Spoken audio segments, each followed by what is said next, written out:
Saturday. This morning also there has been no bread, no milk, no meat, no newspapers, but the sun is shining. It is astonishing that, thus early in the spring, the weather should be so beautiful.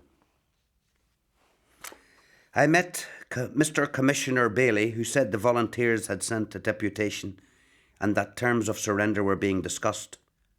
I hope this is true, and I hope mercy will be shown to the men. Nobody believes there will be any mercy shown, and it is freely reported that they are shot in the street or are taken to the nearest barracks and shot there. The belief grows that no person who is now in the insurrection will be alive when the insurrection is ended.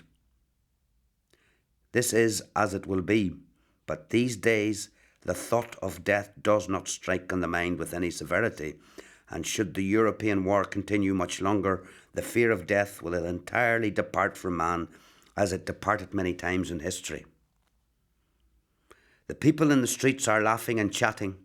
Indeed, there is gaiety in the air as well as sunshine, and no person seems to care that men are being shot every other minute, or bayoneted, or blown into scraps, or burned into cinders.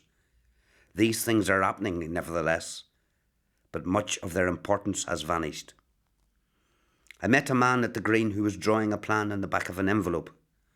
The problem was how his questionnaire was to get from where he was standing to a street lying at the other side of the river, and the plan as drawn insisted that he had to cover this quarter of an hour's distance.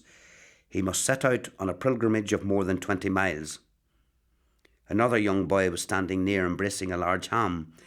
He had been trying for 3 days to convey this ham to a house near the Gresham Hotel where his sister lived.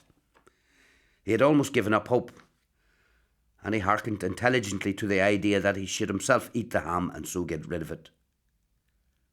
The rifle fire was persistent all day, but saving in certain localities, it was not heavy. Occasionally, the machine guns rapped in.